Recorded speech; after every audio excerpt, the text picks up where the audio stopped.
Ikiwa umepata sema amen. Ikiwa unatafuta sema haleluya. Haleluya ni nyingi kuliko amen. Tafuta.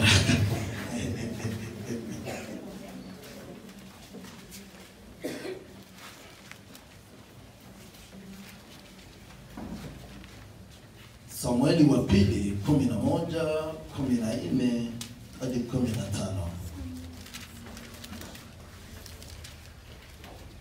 Kuna mtu ana Biblia ya Kiswahili? Nitasoma Kiingereza alafu mwenye yuko na Kiswahili atasoma mahali popote pale aliko. In the morning David wrote a letter to Joab and sent it with Uriah. In the letter he wrote, put Uriah in the front lines where the fighting is fierce. Then pull back and leave him exposed so that he's sure to be killed. Hata ikawa asubuhi Daudi akamwandikia Yoabu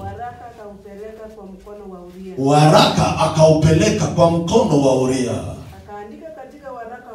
Akaandika katika waraka huo kusema mwekeni Uria mbele za watu penye vita vikali. Umweke Uria mbele za watu kwenye vita vikali. Kisha ondokeni muache ili apigwe akafe. Kisha ondokeni muache apigwe ili akafe. Amen. Zungumza na sisi kwa dakika chache na mafunuo Mungu utuwezeshe tuelewe neno lako kwa jina la Yesu. Amen. Tunaweza kuketi. Kabla uketi nisaidie upatie watu wawili ama watatu mkono uwaulize, je, tuko pamoja? Kama wanaweza kuulizwa vizuri waulize, je, tuko pamoja? Je, tuko pamoja?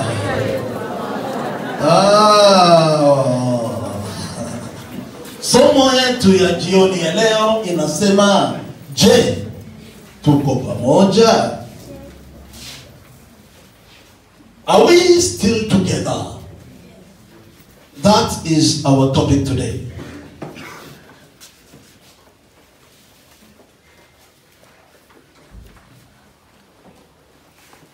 The strong sentence in the paragraph we have read is, then pull back and leave him exposed.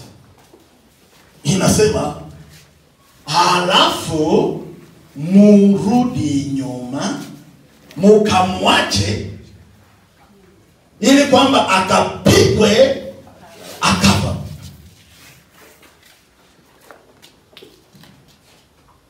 Watoto wa Mungu, tumesoma andiko ambalo historia yake inaongea kuhusu mtu anaitwa Uriah. Sema Uriah. Uriah alikuwa mmoja wa wanajeshi wa nchi ya Israeli. Na kwa utafiti wa Biblia wanasema alikuwa mmoja wa wanajeshi wazuri. Halo? Kumbe kuna shida ambazo huwa tunapata wakati tuna uzuri. Uzuri wa kila mtu ni chanzo cha vita yake. Wakati unabeba moyo mzuri, basi ujiandae kuwa na vita ya hiyo uzuri wako. Kwa sababu wanadamu tunaoishi nao ni watu ambao hawataki uzuri. Unapotenda wema, ujue ya kwamba moja ya malipo ya wema ni matusi. Moja ya malipo ya wema ni vita. Ukiwa mtu mzuri sana, ujue ya kwamba machozi ya moyo wako itakuwa nyingi tu. Lakini uzuri ni kwamba Mungu wa watu wazuri huwakumbuka tu na huwatetea tu. Uriah alikuwa mtu mzuri ambaye kwa vita Yoabu alimjua. Akipigana alipigana na nguvu. Alikuwa na tactics zozote zile za vita. Kitu ya pili, alikuwa na heshima ya uongozi. Unajua watoto wa Mungu, ni waibie siri. Qualification huwa haikupei cheo. Loyalty ukupea cheo. Mungu hatafuti watu wenye wamequalify. Mungu anatafuta watu wenye wako loyal. Mungu hahitaji degree. Mungu anahitaji uoga wa neno lake. Ukikuta mtu ambaye anaheshima kwa kazi yake, ujue huyo mtu atainuliwa. Sio kwa sababu amequalify, lakini kwa sababu tabia yake imempeleka mbele. Mtoto wa Mungu, sikizeni kwambie, personality can take you to the palace, but it is your character that sustains you in the palace. Unaweza kuwa mtu wa manufaa sana, lakini tabia yako iko nyime ikulu. Kama unanisikia sema nasikia. Sasa acha kupigania kuwa na ujuzi. Anza taka sana kuwa na tabia. Na unajua shida kubwa ya wengi ni kwamba they are busy building their reputation and they forgot to build their integrity. Reputation yako ni kile kenye watu wanajua kukuhusu. Integrity yako ni ukweli unaojua mwenyewe. Sasa swali ni hili, Mungu hajali reputation kama integrity. Kabla hujajenga jina kwa watu, jenga jina na Mungu. Amen. Kama unanisikia sema nasikia. Nasikia. Kabla haujataka watu wakusifu, watu wakujue, taka sana mbingu zikujue. Amen. Kama unanisikia sema nasikia. Huraya alikuwa mtu mzuri ambaye alijua kazi yake. Shida kubwa ya watu wengi hawajui kazi yao. Tukitumika pamoja haijamaanisha sote tuko pamoja. Kila mtu yuko na kazi yake. Bwana Yesu asifiwe. Kila mtu yuko na kazi yake. Kuna wale Mungu ameita wao wachungaji, wengine wao walimu, wengine wawe manabii, wengine wawe mitume, na hiyo kila mtu ana kazi yake. Kazi ya mchungaji ni kuchunga nini? Na kazi ya kondoo ni kuzaa kondoo. Uzaa kondoo. Nirudi tena. Kazi ya mchungaji ni kuchunga kondoo, na kazi ya kondoo ni kuzaa kondoo. Angalia mwenzako muulize, nani umeleta kwa hii kanisa? Nani umeleta kwa hii kanisa? Ama mnataka mchungaji azae kondoo? Sio, ni uchawi. Mwache kutufanya wachawi jamani. Kazi ya mchungaji ni kuchunga kondoo, anawalisha chakula kizuri. Na mchungaji mzuri akikuta ya kwamba majani yamekauka mahali kondoo zake wako, anaenda mbali, anatafuta majani mazuri, analetea kondoo. Ndio kwa maana baba alitoka hapa akaenda Nairobi, akanileta mimi ni majani mazuri, anawalisha vizuri ili baba uzae hapa. Sasa wewe umelishwa mpaka umeenda kukuletea majani ya Nairobi, ya Kongo Bukavu. Umeenda kuletea majani ya DRC, kuzaa hakuna. Umenona na hakuna mazao, tutakuchinja. Tikiza jirani yako mwambie tutazaa kondoo. Patia Bwana makofi kama unaamini. Watu wengi hawajui kazi zao. Kazi ya mchungaji ni kuchunga, na kazi ya kondoo ni kuzaa. Ndio kwa maana Mungu kazi yake ilikuwa kuumba, na kazi ya Adamu ilikuwa kuzaana. Mungu hakusemaga nimeumba Adamu na nimempatia Hawa, tena niende niumbe Kaini, tena niende niumbe Sethi. Hii moja inatosha. Sasa wewe wokovu yako na kile kenye kinakulisha, kazi yako ni kwenda mtaani kuambia wengine kuna chakula kizuri huku, kujeni mkule, na hiyo ndio kuzaa matunda. Alafu unakuta huduma inapanuka, watu wanaongezeka, kwa sababu mchungaji anajua kazi yake na kondoo inajua kazi yao. Ambia mwenzako jifunze kazi yako. Kila mtu afanye kazi yake, tuachiane makazi. Ama ni aje? Si mimi ninahubiri. Sasa nimaliza kuhubiri tena niende niite watu. Natangaza baada ya hii wiki kila mmoja atafanya kazi yake. Na huduma itapanuka, na kazi itaongezeka, na watu watamjua Kristo kutupitia sisi, kwa sababu kila mmoja anafanya kazi yake. Sifa kwa Mungu. Unajua injili hiwezi kuwa tamu kama wale ambao wanapanguza viti hawajavipanguza vizuri. Ukija maketi hivi alafu nguo yako inabeba vumbi, kesho hautakuja. Unajiuliza sasa mahali gani hapa ambapo wanaweka matope kwa viti? Lakini injili ikienda na mwenye alipanguza viti, injili inakuwa ya maana. Kwa sababu mimi ninajua kazi yangu na huyo anajua kazi yake. Amen. Nikisajila na kwamba tufanye kazi zetu. Huraya alijua kazi yake. Alijua ya kwamba kazi yake ni kuchunga Israeli. Halo? Yes. Na Daudi alisahau kazi yake. Daudi alijulikana kwa vita. Na wakati unajulikana kupitia magoti, ukiacha magoti unapoteza kujulikana. Wengi walipata miujiza kwa maombi, lakini wanataka waisustain na corruption. Kama Mungu alikupea kazi kimaombi, unafaa kuisustain kimaombi. Ikiwa ulipata mtoto kiunabii, huyo mtoto atakomaa kiunabii. Acha kuhepa kwa sababu umepata suluhisho. Ndugu mwingine alinisumbua sana, mchungaji nahitaji kazi. Nikamuombea. Tena nikamuombea. Nilikuwa nishamjua. Akitokezea tu ninajua nahitaji ya hauna hata haja aseme na mwekelea mikono. Hata karibu siku nyingine karibu nimwekelee miguu. Kwa sababu hitaji ya yendi. Wacha ndugu alikuwa mwaminifu, ibada hakosi. Kwaya anaimba. Wacha apate kazi. Kumpigia simu anakuambia mchungaji,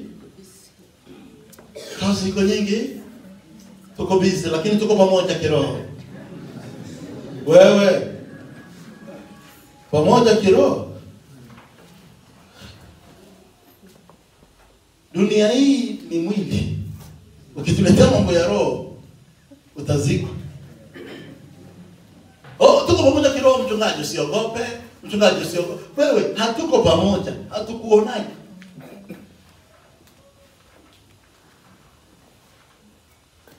Siku kazi iliisha. Nikamwona narudi.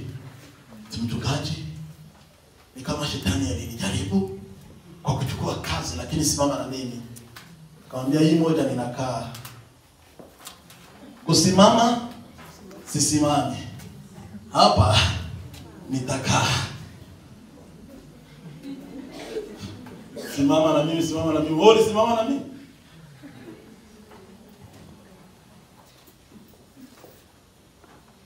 Tuachiane makazi.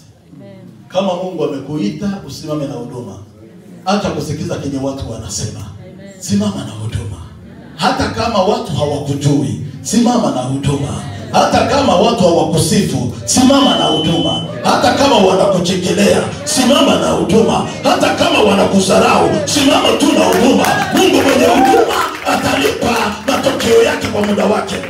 Unajua mtu anaitwa Mordekai. Sema Mordekai. Mordekai ni yeye alilea Esther. Akamkomalisha Esther. Unajua kuna watu wanaweza kukulea lakini wanakutesa, hawakukomalishi.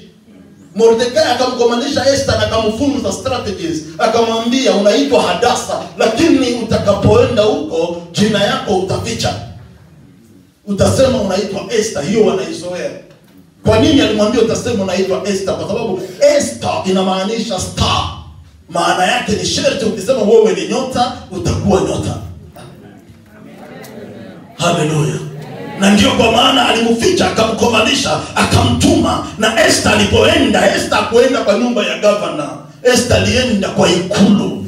Aliingia kwa ikulu ya mfalme aliyesimamia nchi 127.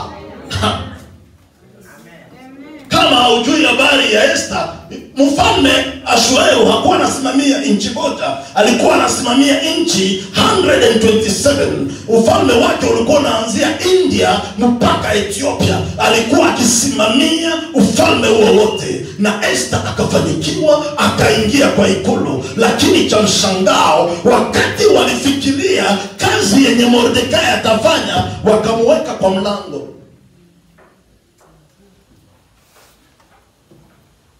Wewe unafikiria ukikaa kwa mlango unaweza kuona unamwambia Esther nini? Esther ninapigwa na baridi baada ya kukulea na kukuweka kwa ikulu.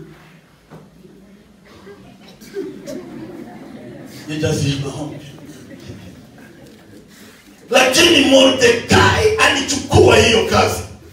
Kuna watu wengi ambao ninawajua walipoanza huduma, walianza huduma wakitafuta cheo, na cheo lipokosekana wakapotea. Ni kaka mwingine akaja Bukavu akaniambia, mimi nimekuwa nikihudumu na huyo mchungaji, tumetoka na yeye mbali, alafu amechagua kiongozi wa makwaya ameniacha tena mimi niongozwe na mtoto amekuja jana, nimetoka kanisa. Nikamwambia bali poto utaenda utaongozwa tu.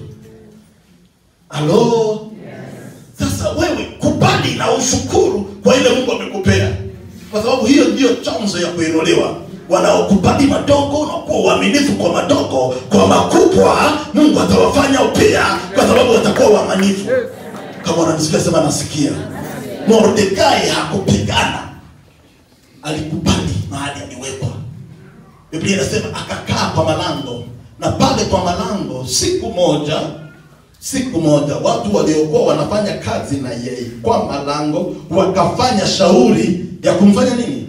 Ya kumuua mfalme.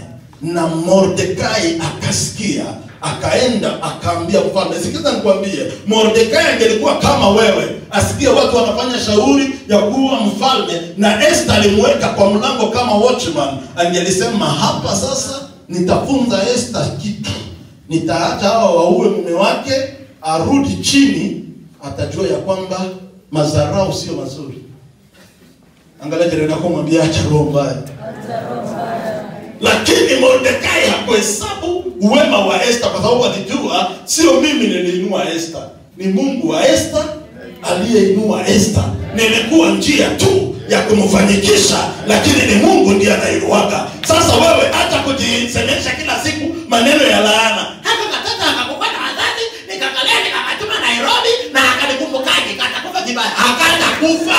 Sio wewe ulikatuma Nairobi, ulikuwa njia tu. Halo? Yes. Hawa toka siku hiyo walinunua gari, hawa salimiaji watu tunununa watu kusalimia watu. Nikasikia mtu mwingine ananiambia, unajua mimi huwa ninatafuta utajiri. Huwa natafuta wao watajiri. Nikamwambia hata watajiri nao wanatafuta maskini wako. Kwa nini unakwambia watu ndio wao wanatafuta? Hata wao ndio kwa nini unabaki maskini milele?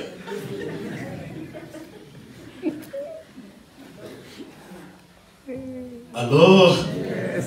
Mordekai hakuwa na mambo ya hasira, hakuwa na kiwaru. Alijipenda mahali wanamweka. Watu ambao wanatumikia Mungu kwa kweli huwa hawapiganii mahali waliwekwa. Ukiwekwa hapa unafanya vizuri, ukiwekwa hapa unafanya vizuri, ukiwa kwa kwaya unafanya vizuri, ukiingia kwa kikundi cha maombi unafanya vizuri, kwa sababu uko kwa kikundi juu ya Mungu, sio juu ya watu. Kama unanisikia sema haleluya. Unafanya huduma juu ya nani? Unafanya kazi juu ya nani? Mordekai alijua aliyeinua Esther ni Mungu. Maana yake huyo Mungu anaweza kuinua. Amen. Mordekai akaenda kaambia mfalme. Nafikiri nyingine kitu alifikiria, Esther anaweza kunisahau lakini bwana yake atanikumbuka. Akaenda akamwambia mfalme, kuna watu wanapanga kukuua.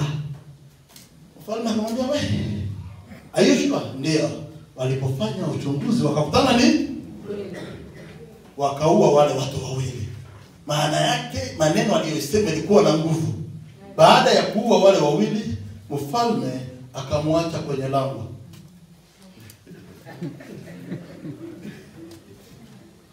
Ulikuwa na mpango ya kutoka kanisani kwa sababu hawajakwambia congratulations. Utakaa kwa lango. Muda wa kuinuliwa ni wa Mungu. Sio wa watu.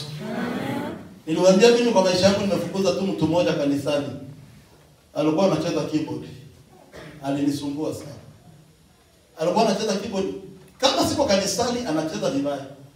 Nikiwa anacheza vizuri. Na angaliaje keyboard? Ananiangalia tu. Nikifanya hivi. Azuma kasi nimefanya. Nikimwambia tu.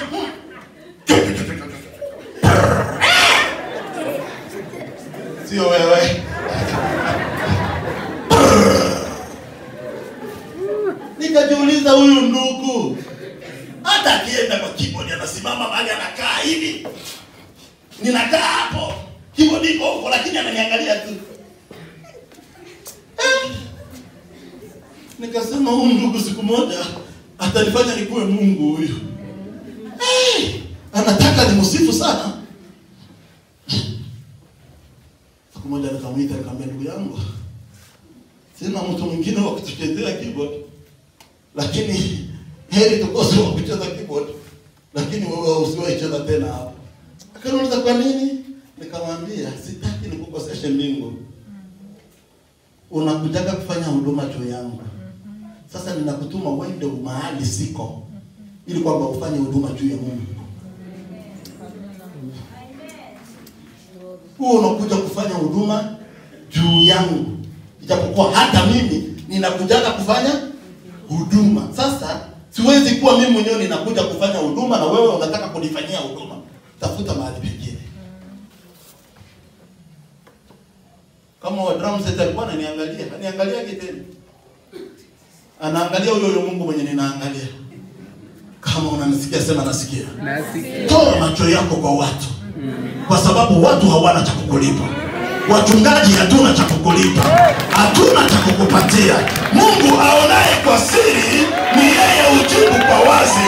Ukiweka macho yako kwa Mungu, Mungu wa siri atajibu kwa wazi. Kama unanisikia sema haleluya. Sasa unapotoa ukijua unatolea nani? Mungu.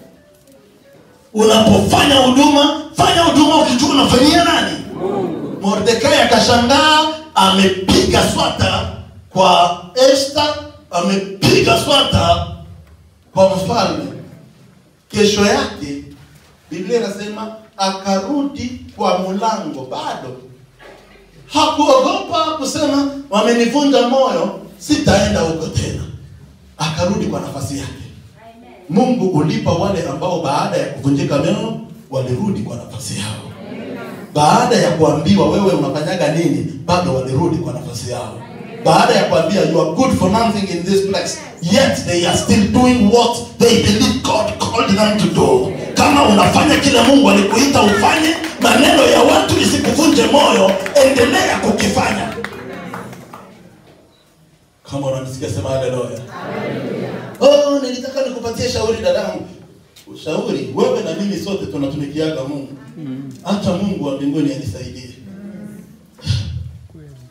Haleluya. Mordekai akarudi kwa mlango akakaa hapo. Na Biblia inasema baada ya muda.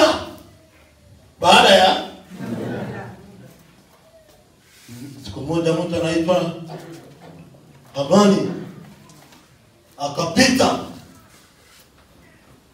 Alipopita watu wa mlango ni watu wa kudharaulika. Wanakaa hapo. Wakikaa hapo akipita wakainama. Mordekai akasema Esther anaweza nisahau. Mfalme anaweza nisahau. Lakini najua Mungu hawezi nisahau. Kwa huyu mmoja sitatii mwanadamu. Ninaweza kuwa sina cheo kama yake, lakini nitatii Mungu apeanaye cheo. Kwa huyu sipige magoti. Halo, uliza jirani yako vingapi umepigia magoti? Kila cheo unapewaga unapigaga magoti. Kusema ka uongo ndio wakupendi. Kusema hiyo yote ni magoti unakunjaga. Mordekai akasema hapigiwi magoti mwanadamu mwingine yeyote, Mungu peke yake. Amani unizarau juu ya cheo, lakini maabudu ya Mungu sikupei wewe. Nimekuja kutangazia mtu ambaye Mungu atamfanya asipige magoti kwa mshene, asipige magoti kwa uongo, asipige magoti kwa kuvunjwa moyo, asipige magoti kwa kurudishwa nyuma. Aseme mseme mtakachokisema, lakini kazi ya Mungu nitaifanya tu. Mimi na Mungu tutabaki pamoja. Kama unanisikia sema haleluya. Walikataa kupiga magoti walioendelea. Sifa kwa Mungu. Nasema sifa kwa Mungu. Amen. Akakataa mimi sipige magoti. Unajua kuna watu wanakusemaga, wewe unaenda unajipendeza kanisani, wewe tu ndio unatafuta kujionyesha kanisani. Wewe useme kile unataka. Sitapiga magoti kwa maneno yenu. Mimi ninajua ninayempigia magoti ni mmoja peke yake, anaitwa Jehova. Hata kama mtasema, mseme tu. Amani akamuuliza, wewe kijana, unajua mimi naweza kuzimisha familia yako na ukoo yako yote? Piga magoti. Kijana akamwambia, mzee, wewe sikupigii magoti. Sio hata wewe peke yako, hata mfalme akipita huwa sipige magoti. Kwa nini wewe inakusumbua? Mfalme anajua ya kwamba sisi ni Wayahudi, tunaabudu Mungu. Wayahudi maana yake nini? Wayahudi maana yake wale wenye sifa, because neno Yuda inamaanisha sifa.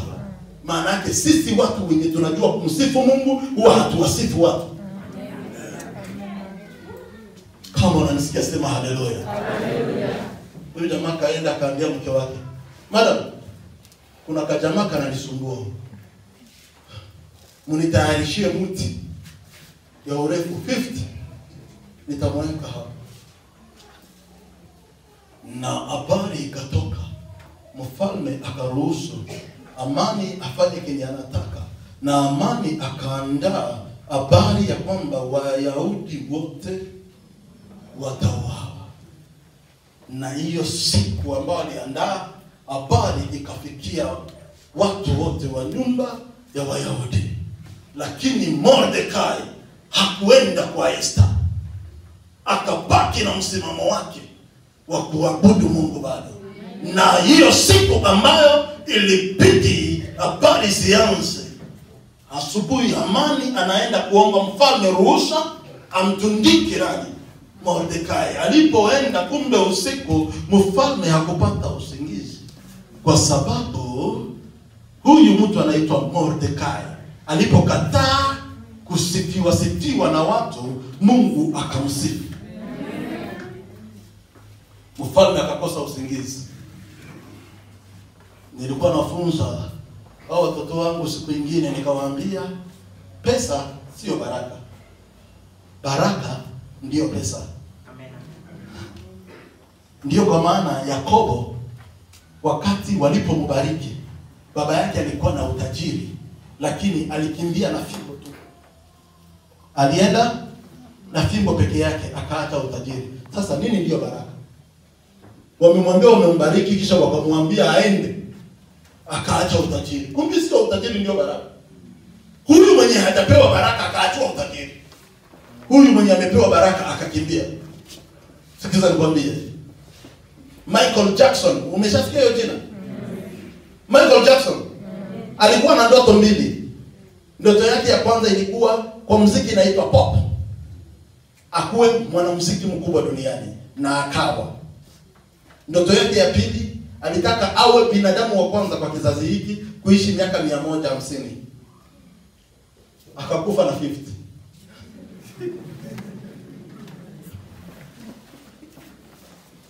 Sikiza nikwambie kitu. Kitanda cha Michael Jackson ilikuwa worth 120 million Kenya shillings. Milioni 120. Kitanda chake. Sijasema pesa zake, nasema pilo yake yake ilikuwa electric, akilala wanaiconnect, inaanza kummassage.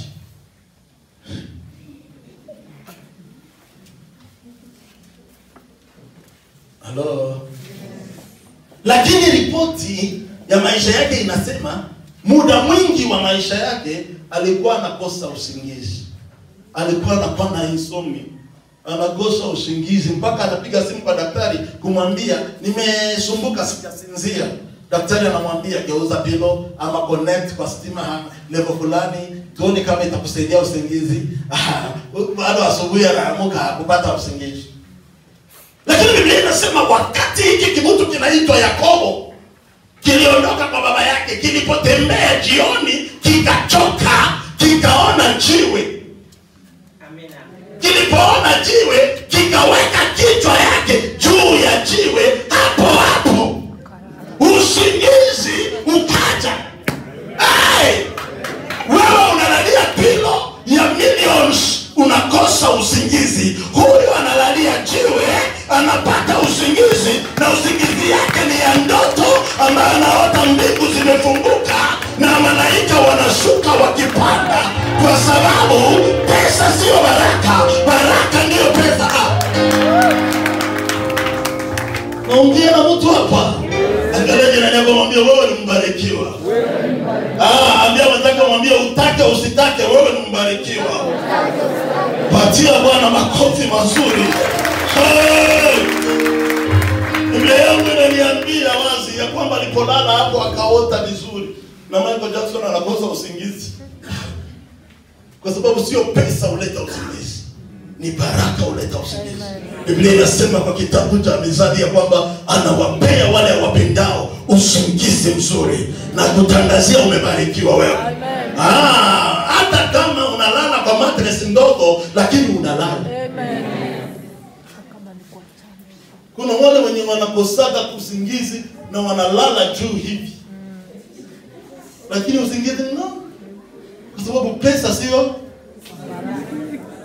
pesa, sio baraka, ndio pesa. Niongelee tu vile nilivyo, lakini ninajua ninayembeba ndani yangu ndiye baraka. Na kwa sababu nimeokoka, ninajua nimebarikiwa na ninabarikiwa na ninabarikiwa. Mordekai usiku huo baraka zikamwongelea. Baraka zilipomwongelea, tuko pamoja? Baraka zilipomwongelea, mfalme akakosa usingizi. Usubuhi akasema nani yuko nje? Wakamwambia Amani. Na tena pale mfalme anauliza, Mordekai anakaa, Amani anakuja, Mordekai amekataa kushujudu, kuabudu. Amani anamwambia wewe kataa tu, leo ni yako ya mwisho. Wewe ndio kesi yako ndio inanileta huko. Utapiga magoti au utapiga? Buda nilikwambia sipigi. Esther anaweza nisahau, mfalme anisahau, lakini Mungu hawezi. Anasema anafanyiaga wale wenye wanamtumikiaga mema, hawezi nisahau. Basi Biblia inasema na Amani akasimama tu hapo, akaambiwa na mfalme, nani anasimama hapo? Wakasema nani? Amani. Akasema muache aingie ndani. Ikaingia. Wakati aliingia tu hivi, mfalme akasema, Amani, huyu ni mshauri mzuri, ni nini ninaweza kumtendea mtu ambaye mfalme anafurahi naye? Biblia inasema Amani akawaza moyoni mwake, akasema hakuna mtu mwingine mfalme anaweza furahi naye kama mimi. Wewe utakula hewa. Shetani leo atameza wembe. Kama shetani alifikiri leo ndio atakumaliza, leo ndio atamalizika leo.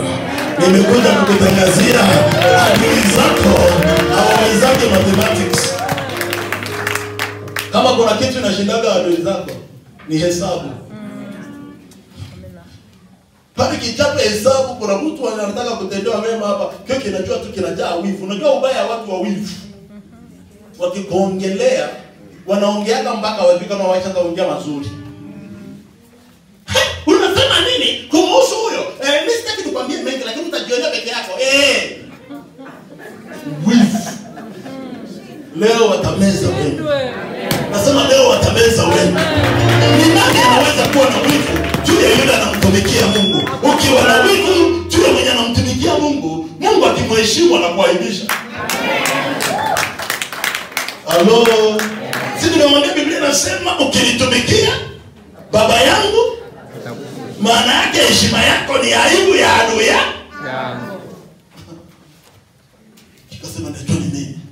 Nikamwambia mfalme, uchukue hiyo farasi yenye peke yako ndio umeshapandia. Na uchukue nguo zenye peke yako umevaa. Na uchukue hiyo kofia yako. Umuvike. Kilikuwa kinajua hiyo siku kinapiga kudita. Unapiga kudita. Utameza wembe.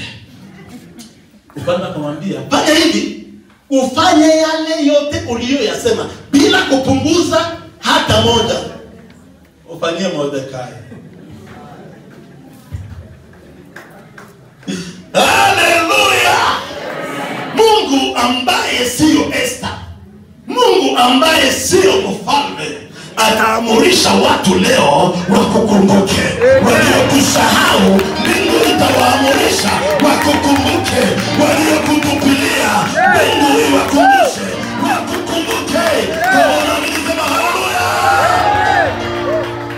Yes. Mfalme akamwambia, fanyia Mordekai vile vile ulivyosema.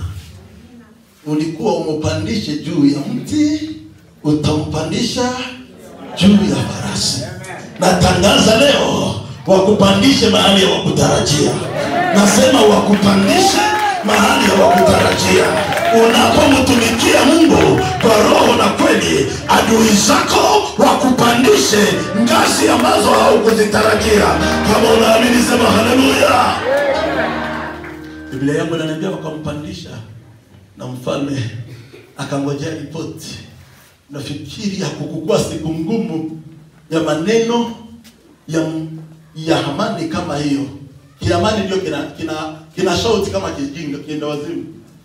Huyu ndiye mtu mfalme anapendezwa naye. Heri hata kushuhudia kuliko kurapa. Ulikuwa unapigania kushuhudia. Wewe haunishuhudia hata mimi. Unashuhudia farasi yangu. Unatembea kwa mguu. Sio mimi naongoza.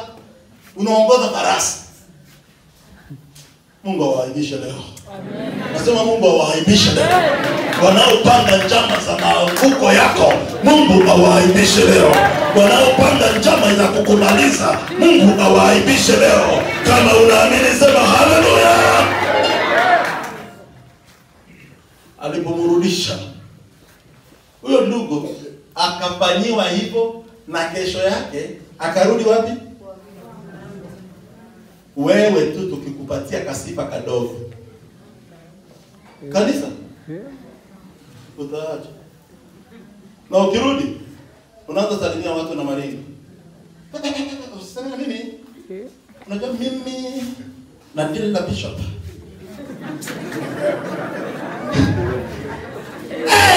Utatuwaliza. Sio tu ni kama ringo tu kidogo Mungu amekupatia unataka kutumaliza jamani, Kiongozi wa pale akikwambia bwana umechelewa. Tumekuwa kwa mkutano na bishop. Be careful,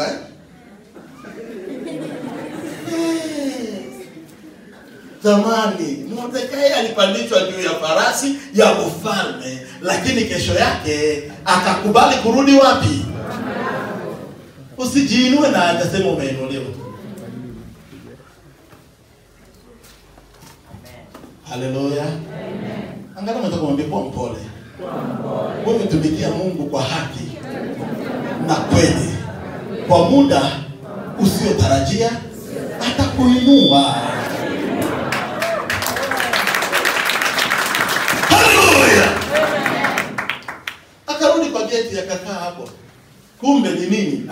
Mungu alijua nikimuacha kwa farasi, wakimtoa kwa farasi ni kwa mti. Acha mrudishe kwa geti. Ili kwamba adili na mti sasa. Am I talking to somebody? Yes. Mfalme ndio wa kwanza kumtangaza kama atainuliwa. lakini kumtangaza haikumuinua. Esther akaja akampatia njia ya kuinuliwa. Niko naongea na mtu. Kuna wale watu unafikiria wamekusahau. Hawajakusahau. Ni muda wa wema unafaa kutendewa hujafika. Kwa sababu ukitendewa wema wakati hauna magumu, hiyo wema haina nguvu. Mungu anangojea magumu yatakapokuja ndio awakumbushe wakufanyie wema. Kwa sababu wema ukikutana na magumu yako inamaliza. Naongea na mtu hapa. Biblia inasema aandaa meza mbele. Sasa unataka meza na hakuna adui? So ngojea siku adui watakuja ndio aandae meza. Pompole. Meza iko lakini inangojea nani? Adui. Wakiandaa tu itakuwa kawaida. Inangojea adui. Uzuri wa meza mbele ya adui ni nini? Wewe unakula, wao wanakula kwa macho.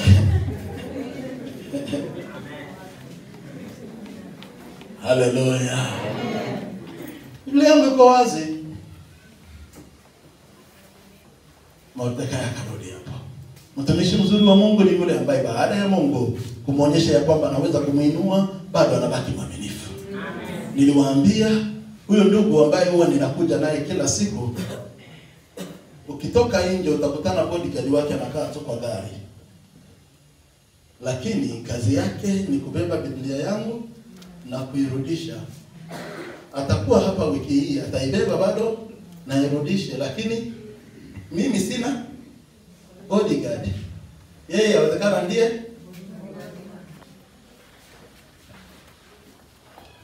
Lakini wewe ukifanya tu nyumba 10.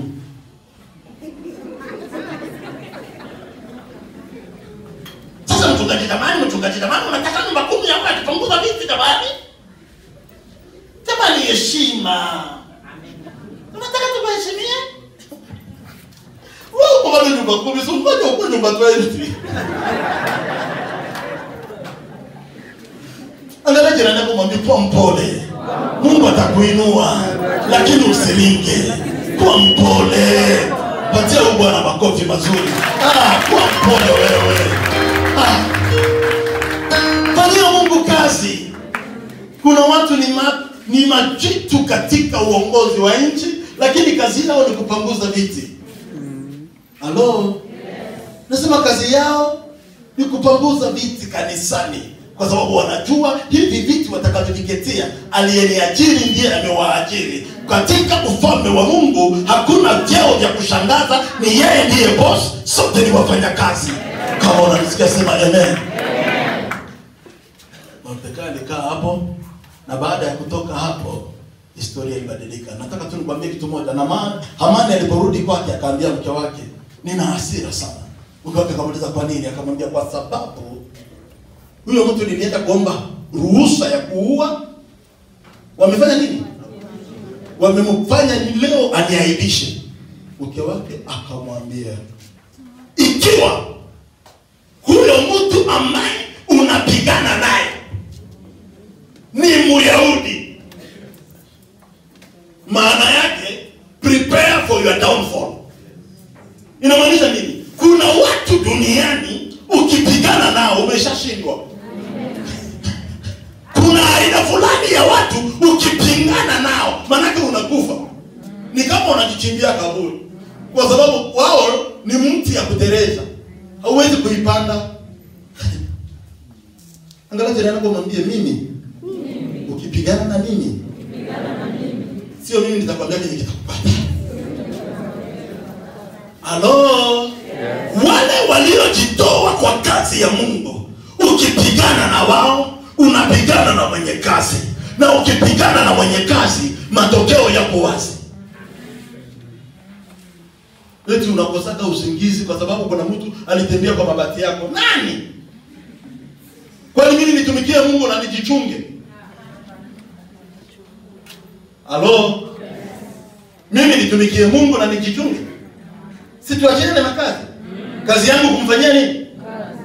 Kazi yangu kumfanyia kazi. Kazi yake wewe.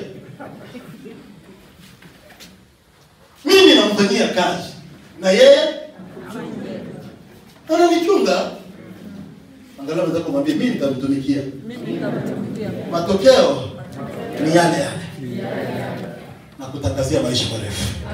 Na kutangazia ukingo. Na kutangazia ulinzi. Na kutangazia ukingo. Na kutangazia mafanikio. Unapomtumikia Mungu kwa kweli, na kutangazia mafanikio, na kutangazia ukingo, na kutangazia ulinzi. Biblia inaniambia Uria alikuwa mtu wa hiyo aina. Alifanya hiyo kazi vizuri. Lakini kitu moja ikafanyikia Uria ambao ninataka kukuambia alafu nikuombee. Nini ilifanyikia Uria? Ni kwamba Uria alipoamua kuwa mwaminifu kwa kazi yake, mtu mwingine akavuka kwa laini yake. Na kwa sababu hakutaka kutoa, Uria kutaka kutoka kwa kazi aliyoitwa kuifanya, akakubali heri yake kwa kazi yake, lakini asiache kazi aliyoitwa. Haleluya. Sasa shida itakuwa ni nini, watoto wa Mungu? Sikiza nikwambie. Uria akaitwa na mfalme.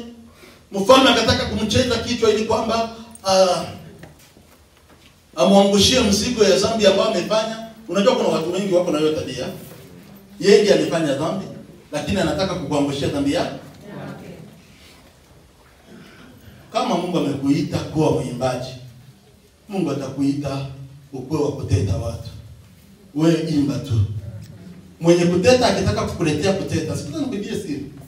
Ukiona mtu anachukua 30 minutes akikuelezea habari za mtu mwingine, ujue atakapoeleza zako atachukua 45.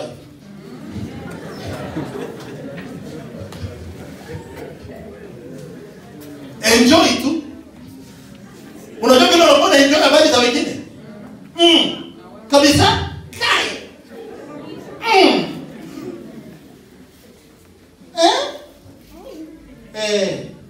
Enjoy boya. Watakapoeleza yako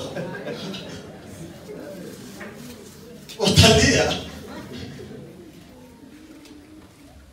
Fanya kazi Mungu alikuitia. Achana na wenye wanafanya yenye sio yao. Niliwaambia siku moja dada yake na Musa anaita ndugu yake anamwambia, mimi na wewe ndio wakubwa. Kwa nini Mungu anaweza kuwa anatumia Musa kadogo? Tulikaona kakikomaa. Kwa nini Musa tu yeye pekee yake anaweza kuwa nasikia na Mungu? Na kwa nini Musa yeye anatuambia sisi tuoe wa Israeli, lakini yeye ameoa mtu kutoka Ethiopia? Kwa nini? Kwa nini? Mungu akamwambia umezoea vibaya. Mungu akaja akampiga ukoma. Walikuwa wanaongea wangapi? Yeye na Aroni. Wakapata ukoma wangapi? Rafiki yangu, usijiweke kwa game yenye sio yako. Aroni na Musa ni makuhani. Wewe hauko kitu. Uko mwimbaji. Biblia inasema kazi yenye huyo dada yake alifanyaka, alikuwa naimba baada ya kuvuka bahari ya Shamu. Kwa sababu umepata neema ya kuimbisha kawimbo, unaanza kujiingiza kwa politics za wachungaji.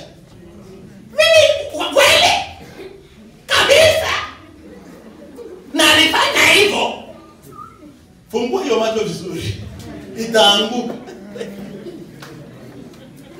Ukoma ilipokuja, yeye mwenyewe ndiye akapata ukoma. Kindugu yake kikaenda tena kiketa Musa kuja muombea amepata ukoma huko. Wala alikuwa anaongea peke yake. Ukikuta watu wana vita, acha kujiingiza katikati. Endelea na kazi yako, achana na wenye vita zao. Kama unanisikia sema nasikia. Kandugu kengine kanakuja kujipendeza mbele ya mfalme Daudi. Kanamwambia mfalme Daudi, nimeua adui yako Sauli. Daudi akamwambia, nani alikupa neema kunyosha mkono juu ya mpakaliwa mafuta? Daudi akasema, sistahili kuangalia akiuawa yule aliyenyosha mkono wake juu ya mpakaliwa mafuta. Mdomo. Sio hata kwa hiyo kaliuaga. Sauli alijiuaga peke yake. Alichukuaga mkuki wake, hiyo mpanga wake akaulalia, akajiua. Lakini kwa sababu kanataka kujisifu mbele ya mfalme, kana wewe vita ya Daudi na Sauli ni wapakaliwa mafuta wawili. Acha kujiingiza katikati. Fanya kazi yako. Amen. Angalia jirani yako mwambie fanya kile Mungu alikuitia. Ili kwamba uishi maisha marefu. Patia Bwana makofi mazuri. Nikienda kumalizia, Sikiza nikwambie mtoto wa Mungu, Uraya alipoona mfalme alipoona Uraya hakubali mambo yake, akaandika barua ya kumuua na akampea Aidele. Mara ngapi tumefanyia wenzetu hivi? Mara ngapi tumewaandikia habari ya kuwamaliza na sisi wenyewe tunawapatia Waidele? Mara ngapi tumewaonyesha meno na ni sisi ndio tunawapangia mabaya? Mara ngapi tumecheka na wao na tunajua ya kwamba kuna kitu ambacho tunaipaka kimechao? Leo Bwana anatuma nikwambie, kama tutajenga huduma ya ukweli, tutembee pamoja.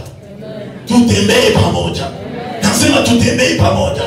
Tuache kuandika barua za kuwaua wengine na tunawapea wenyewe wajibebee kifo. Alipoenda Uraya hakufa kwa sababu ya nguvu za vita. Nisikize. Wakristo wengi huwa hawaanguki kwa sababu vita za Ukristo ziko ngumu. Hapana. Uraya hakufa kwa sababu alikuwa mzembe, hajui kupigana. Hapana.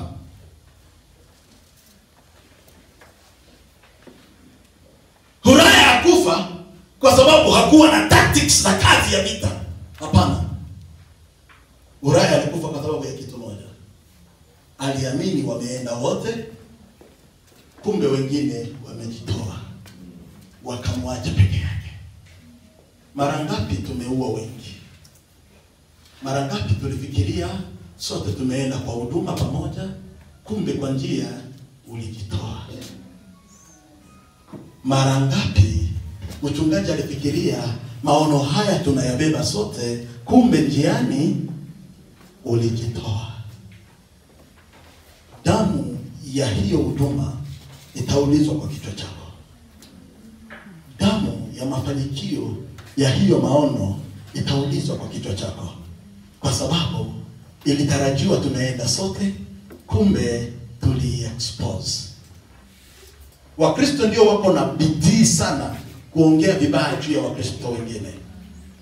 Mkristo mmoja hapa akifanya dhambi, shetani akimwangusha, usifikirie nani atamtangaza.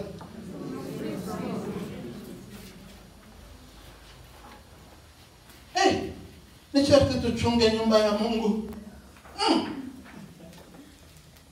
Ulisikia habari? Angalia jirani yako, mwambie umewaua wangapi?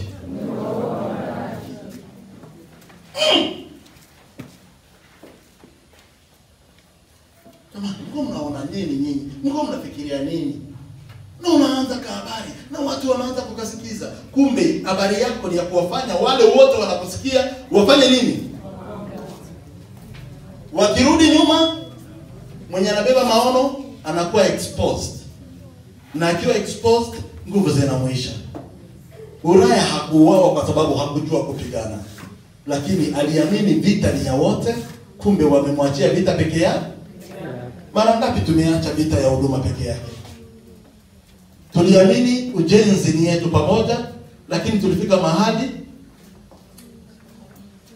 wale jirani yako wamerudi nyuma mara ngapi?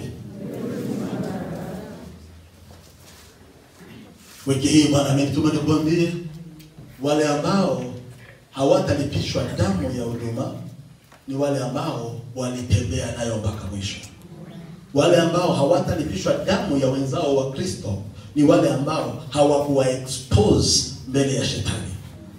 Nikasikia nilikuwa na mchungaji mwingine alikuwa anazoea kusema, Biblia inasema wakishindikana tuwaachie shetani. Nikuulize wewe, shetani ameshatuachia wangapi? Wewe umeshaona shetani anasema wameshindikana tumemwachia Mungu? Kwa nini sisi ndio tunaachiaga shetani? Roho ya kuexpose ninaivunja kwa jina la Yesu.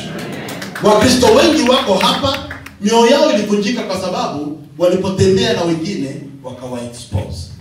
Ulienda kwao kuamini, ukawaelezea siri za ndani, kesho ukayakutana yamekuwa wimbo kwa kila mtu, moyo wako ukavunjika.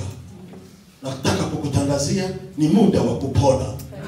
Ni muda wa kuacha vidonda viondoke. Ni muda wa kujenga tena huduma. Ni muda wa kuendelea na safari. Hii ndiyo muda ya uponyaji. Vidonda vyote ulivyovipata kwa sababu mliotembea na wao walikuacha, huu ni muda wa kupona vidonda. Adui wa ukweli wa Uria sio huyo aliyemuua Uria. Adui wa ukweli wa Uria ni wale aliowatarajia watamkinga, kwa sababu walipowatarajia wamkinge, kumbe walikuwa wameshaondoka. Hakuna shida kubwa kama unafikiria wenye ninatembea na wao wako na mimi 100%, kumbe wameshageuka. Naomba Mungu aponye vidonda vya huduma. Nasema Mungu aponye vidonda vya kazi yake. Nasema Mungu aponye vidonda vya familia yako. Ulifikiria mnatembea na wao, kumbe tayari wamekuacha. Mara nyingi huwa tunatafuta adui wa kanisa mbali, kumbe adui ni yule ambaye yuko ndani. Mara nyingi tunajiuliza kwa nini mpango wote tunaopanga hauendelei. Kumbe hauendelei kwa sababu wale tunaopanga nao ndio wale wanaogomoa. Angalia jirani yako, mwambie epuka ghadhabu ya Mungu.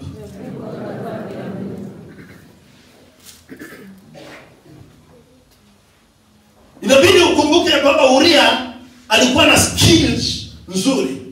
Amekuwa well trained. Alikuwa na discipline nzuri.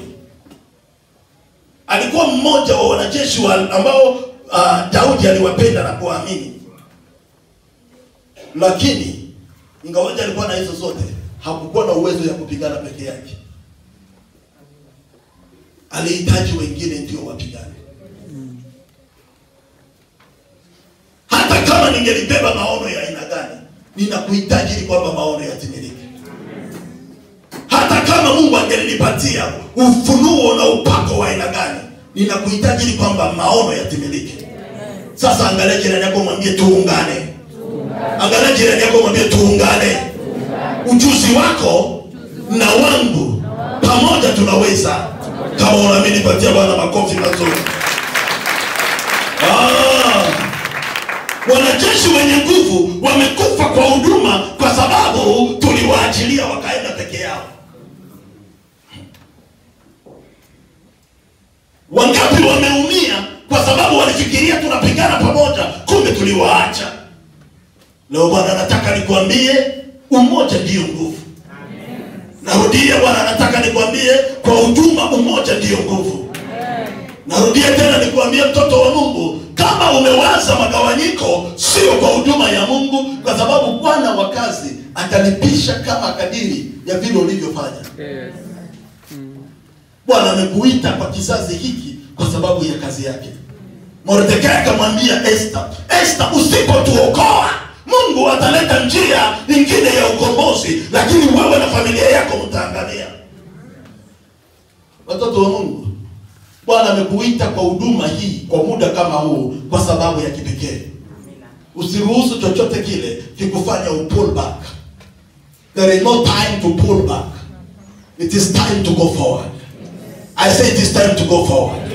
I say it is time to go forward. I say it is time to go forward.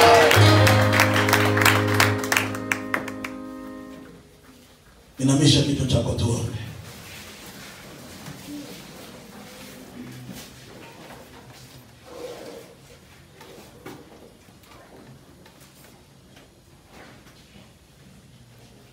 Sema nyuma yangu, sema ye Bwana Yesu, leo nakiri kwamba sitachangia kwa kifo cha Uria.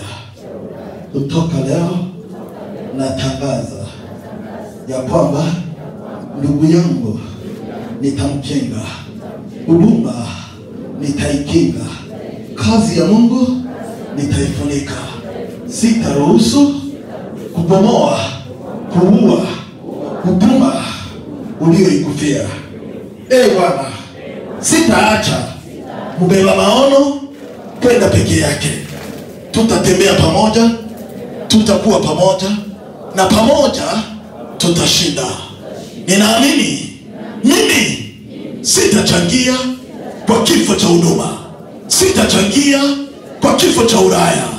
Mimi damu ya mtu awaye yeyote haitatajwa juu yangu. Huduma na kazi yako nitajenga kwa gharama yoyote, kwa jina la Yesu. Bwana Yesu, nisamehe mahali pote nimechangia kwa uangusho wa kazi yako ama watu wako.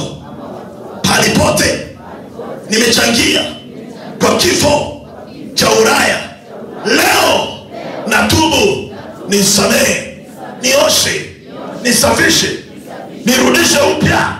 Pamoja tutatembea, pamoja tutamaliza.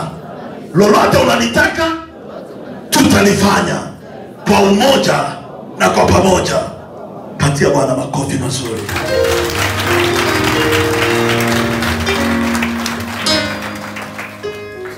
Ikiwa una maumivu kwa mwili wako, pale pale mahali uko simama. Ikiwa wewe ni mgonjwa, una maumivu kwa mwili wako, mahali pale ulipo simama.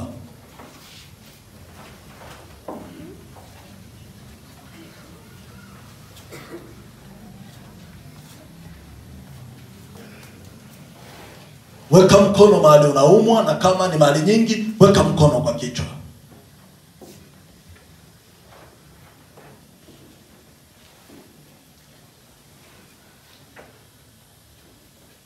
Oh, hallelujah, hallelujah, hallelujah, hallelujah, hallelujah, hallelujah.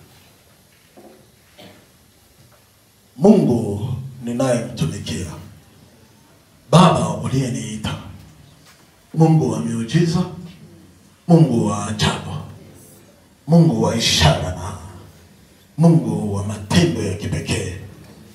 Hawa wana haja ya kushuhudia wiki hii ya kwamba walikuona. Natangaza magonjwa ya vichwa ipotee, magonjwa ya shingo ipotee, magonjwa ya migongo ipotee, magonjwa ya kifua ipotee, magonjwa ya tumbo ipotee.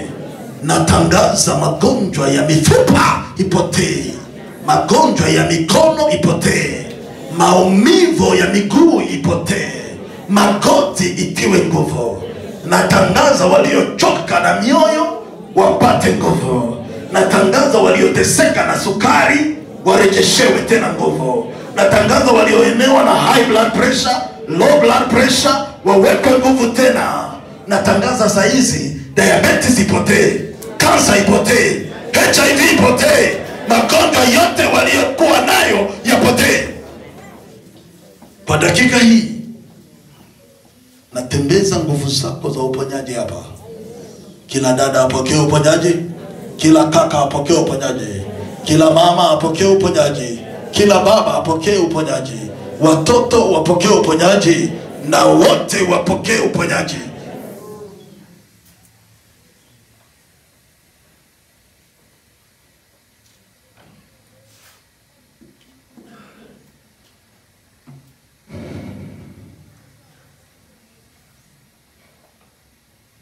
Amen.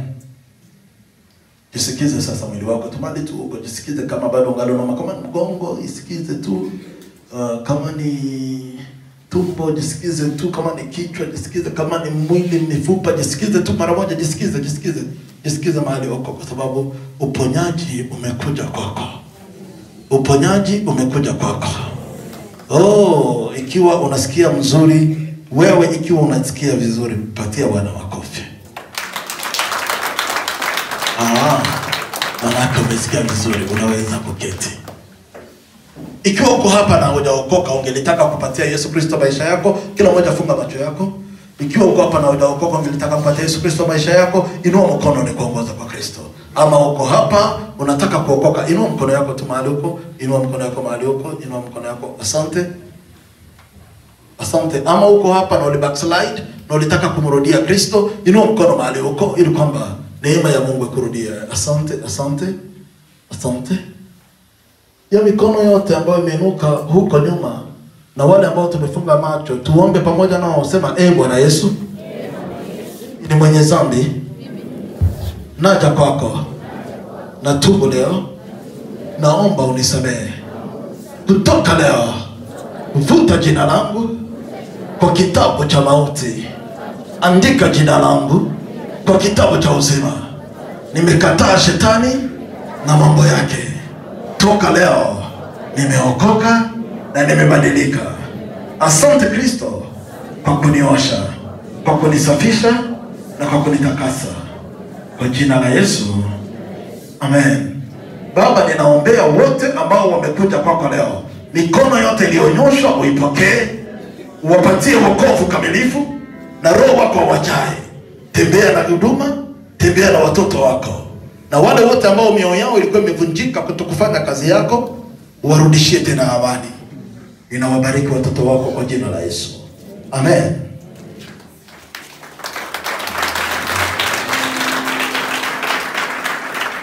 Nilisema somo yangu ya leo inasema, je, tuko? Angalia mwenzako sasa kwa uso, mwambie kwa kweli tuko pamoja. Patia Bwana makofi.